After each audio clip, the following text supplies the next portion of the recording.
Sa kahit anong negosyo, tatlong bagay ang sinasabing mahalaga. Location, location, location. Kailangan magandang yung pwesto para dagsain ka ng mga kliyente. Pero may mga lugar na talagang malas kahit gaano kaganda pa ang pwesto. Tulad na lamang nitong paggawaan ng spare parts. At ang hinihinalaang salarin ay ang mga kaluluwang tila na gambala nila at nais silang gantihan. Sa kabilang banda naman, ang lugar na kinakatuyuan nitong pabrika ay dating tambakan ng mga sinalvage. Kaya balik tayo sa usapan ng lokasyon at kung may kaagapay nga itong kamalasan at kababalaghan.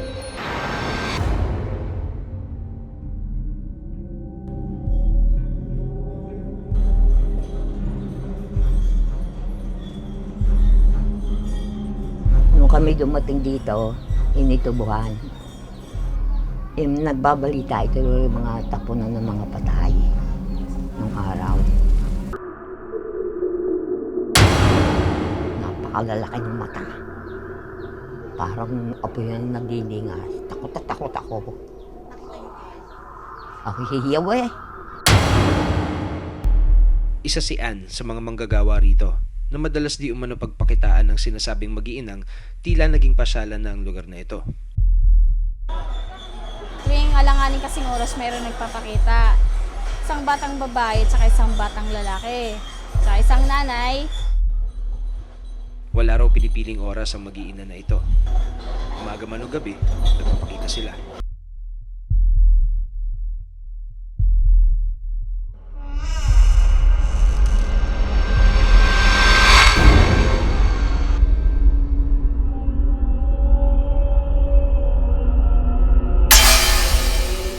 Pagtahimik kami niyan, asama yan sa madaling araw yan.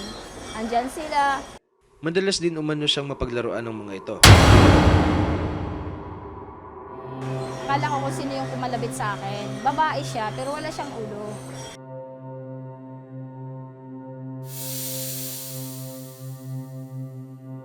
Talagang tinapik, as in tinapik talaga ako sa likod. Talagang hinawakan niya ang likod ko.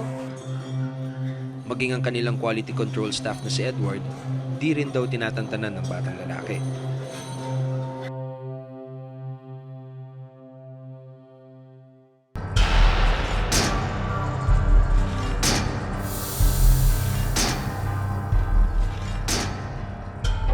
Anino lang na dumaan. Kita ko siya, bata siya. Wala lang, nakatingin lang siya doon sa ginagawa namin. Pagkakit ko sa kantin sa taas, parang may humangin na sumalubong sa akin. Pagkalingon ko, ayun na naman siya, nakasunod na naman.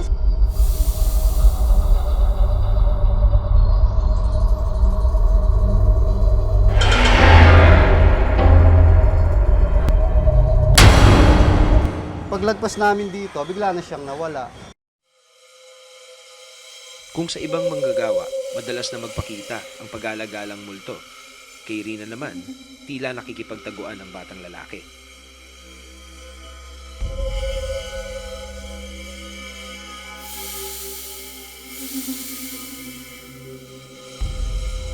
Pag nag-inspect po ako, para pong may dumadaan sa gilid ko po. Eh, akala ko nga po kasama namin, hindi naman po pala. Minsan po, nikilabutan po ako pagdadaan. Ganun lang po yun. Sino nga kaya ang mga kaluluwang gumagala sa loob ng paggawaang ito? Ano kaya ang nais nilang iparating sa mga nagtatrabaho rito? Nagagambala nga ba sila ng mga manggagawang dulot ay ingay? Kung kaya ay ginagambala rin nila ang mga ito? Para mabigat sa pamumuhay namin. Kasi minsan may gawa, minsan wala. Hindi naman nananakit, kaso nga lang, yung iba kasi nininervyos. Baga, pag meron dyan, ayaw na nilang pumasok dito kasi natatakot sila. Kaya ayaw namin, na gusto namin, kumbaga maalis siya rito.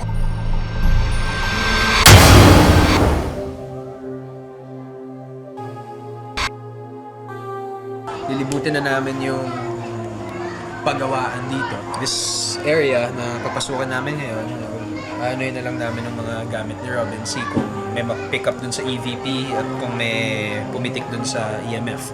So, tara. That thing just moved. Hello, magandang gabi. Agad namang sinundan ni Rob ang direksyon kung saan nagkakaroon ng pagbabago sa meter reading ng EMF. Whoa! There you go. Hello. And you're gone. He's gone. Tila nagiging mailap ang espiritong gumagala sa loob ng paggawaang ito. Taas ng palo nun ah. Yeah, that thing jumped. It was right here. Whoa, whoa, whoa, whoa, whoa. Pero mabilis na mawala eh. It was moving around. In some cases, nagsobrang pitik ng EMF, and then afterwards, nababa until it's gone. So it shows that whatever is here, talaga is really on the move. Napapadaon lang dun sa sensor. Just enough to make it move and then it's gone. Uh-oh. Come on. Mahiya. Whoa, whoa, whoa.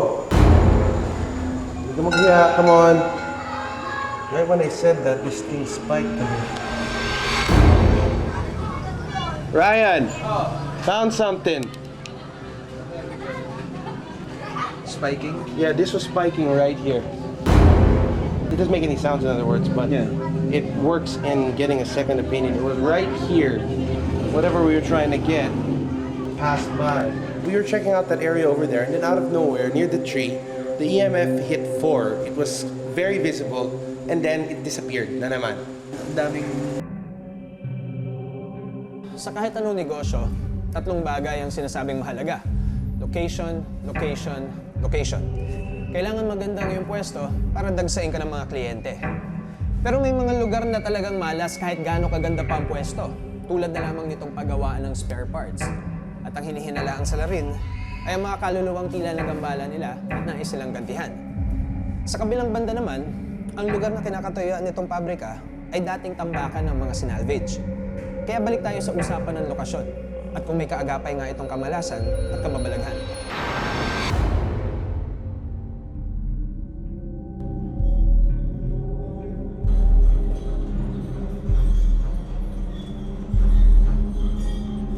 Nung kami dumating dito, initubuhan. Nagbabalita ito yung mga tapunan ng mga patay nung araw. Napakalalaki ng mata. Parang apoy na naglilingas. Takot at takot ako. Ako hihiyaw eh. Isa si Ann sa mga manggagawa rito na madalas di umano pagpakitaan ng sinasabing mag-iinang tila naging pasyalan na ang lugar na ito. Tuwing alanganin kasing oras, mayroon nagpapakita. Isang batang babae at saka isang batang lalaki. Sa isang nanay, Wala raw pinipiling oras ang mag-iina na ito. Umaga man o gabi, nagpapakita sila.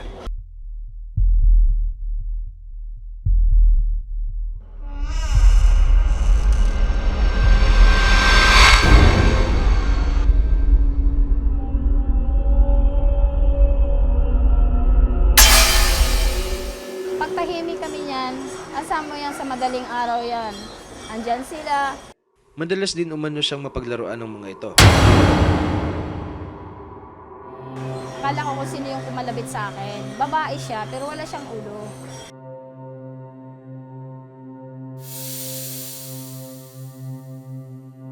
Talagang tinapik, as in tinapik na lang ako sa likod. Talagang hinawakan niya ang likod ko. Maging ang kanilang quality control staff na si Edward, di rin daw tinatantanan ng batang lalaki.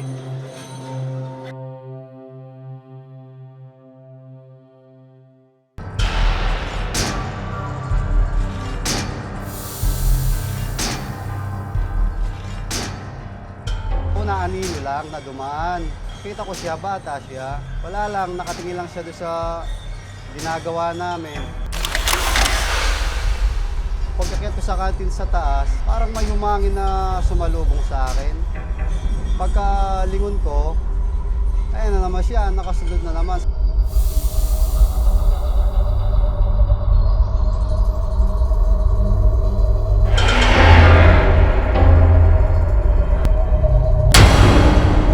Paglagpas namin dito, bigla na siyang nawala. Kung sa ibang manggagawa, madalas na magpakita ang pag-alagalang multo. Kay Rina naman, tila nakikipagtaguan ang batang lalaki.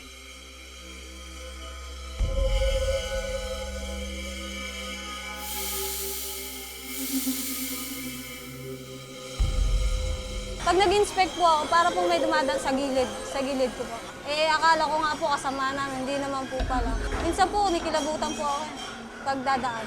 Ganun lang po yun. Sino nga kaya ang mga kaluluwang gumagala sa loob ng pagawaang ito? Ano kaya ang nais nilang iparating sa mga nagtatrabaho rito? Nagagambala nga ba sila ng mga manggagawang dulot ay ingay? Kung kaya ay ginagambala rin nila ang mga ito? Para mabigat sa pamumuhay namin. Kasi minsan may gawa, minsan wala. Hindi naman nananakit, kaso nga lang, yung iba kasi nininervyos. Baga, pag meron dyan, ayaw na nilang pumasok dito kasi natatakot sila. Kaya ay ano namin, na gusto namin, kumbaga maalis siya rito.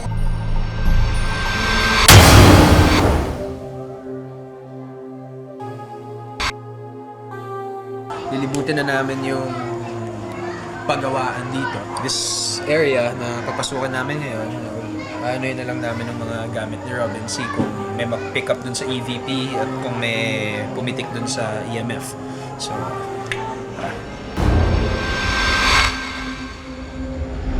That thing just moved. Hello, magandang gabi. Agad namang sinundan ni Rob ang direksyon kung saan nagkakaroon ng pagbabago sa meter reading ng EMF. Whoa! there you go. Hello. And you're gone. He's gone. Tila nagiging mailap ang espiritong gumagala sa loob ng pagawaang ito.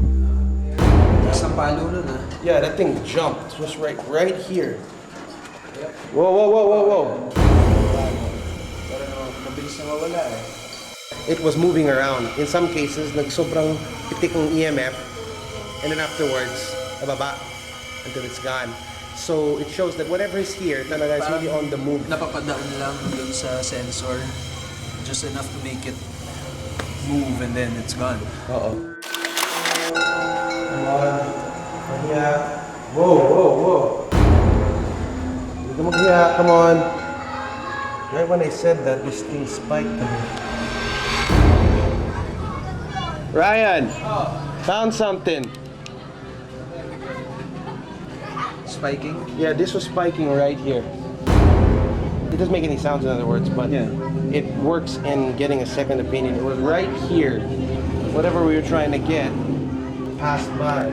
We were checking out that area over there, and then out of nowhere, near the tree, the EMF hit 4. It was very visible, and then it disappeared na naman. Ang daming pwede mangyari na hindi natin masabi. Pwedeng nagtago, pwedeng pinaglalaroan kami, pero fact of the matter is, pumitik yung EMF more than once. Sandali ring nilibot ng psychic na si Ana de la Cruz at ang paranormal investigator na si Alex Angeles ang warehouse para kumuha ng sample na gagamitin nila sa pagtatawas. Nakakailang hakbang pa lamang ang dalawa, meron na raw agad silang nakitang kakaiba. Iba ang sa lugar dito. Iba ang dating dito. Ang hatak mo rito. Ito sa lugar na to. Oo. Kasi ito nagano to, hindi na dating ganito eh. Parang ano to eh, talahiban ba or ano. Inayos na lang. Ito siya.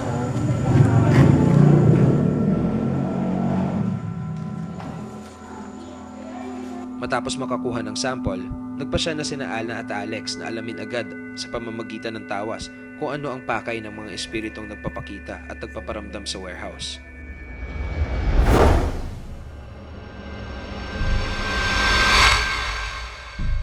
Nang simulan na ni Alex ang pagtatawas, naging kapansin-pansin ng malinaw na imahe ng isang babaeng tila galit at masama ang loob. Ito raw ang babaeng nagpaparamdam sa mga empleyado. So, pero eto, proofs na merong lumalabas. Meron lumalabas dito. Tila meron ngang mensahe ang mga espiritong ito kung kaya patuloy ang kanilang pagpapapansin sa mga trabahador ng warehouse. Nangihingi lang siya ng dasal. Parang may gusto siyang sabihin. Na hindi niya masabi-sabi, na wala siyang mapagsabihan, na parang lahat ng sabihan niya, na lahat ng pakitaan niya, natatakot kasi eh. Pero kung may kakausap, nagsasalitaan niya. Upang mas mapagpatibay ang isinagawang investigasyon ni na Rob Rubin, Ana de la Cruz at Alex Angeles, Magsasagawa naman ng isang remote reading ang paranormal expert na si Irene Cruz. Sa remote reading, nararamdaman mo rin yung emotions ng mga taong nandun. Sa pamamagitan ng panonood sa monitor habang naglilibot ako at ang iba pang paranormal investigators, gumamit si Eric ng ballpen at papel upang isulat ang mga nakikita niya sa kanyang pagre-remote reading. Mga psychic impression ng batang nalapastangan ng mga lalaki, actually buhay pa siya hanggang ngayon. Pero hindi nalabas yung kaso, walang nagsumbong, walang nangyari. May isa pang lalaking nasaksak, or may saksak na humihingi ng tulong, hindi natulungan. Basically, a lot of heavy feeling sa loob.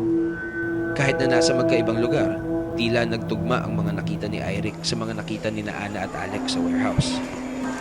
Actually, kinalibutan ako eh. Kasi pareha silang, in Irix sa kanya, hindi niya alam eh. Wala siya nung time na nag-investigate si Ana and Alex dun sa place. So, nung nirelay ko kay Alex yung mga sinabi ni Irix, sabi ko, it's connected. Doon nagpunta kami ni Ana roon, may nakita si Ana, napansin din namin, na may parang kumikilos na babae na parang tali yung isang paa. Siguro symbolic yung tali na yun. Okay? Pero masama ang loob ng babae yun. Ang madalas sa pagpaparamdam ng mga kaluluwang ito ang nagtulak sa mga trabahador ng warehouse na humingi ng tulong sa misteryo na magsagawa ng cleansing sa kanilang lugar.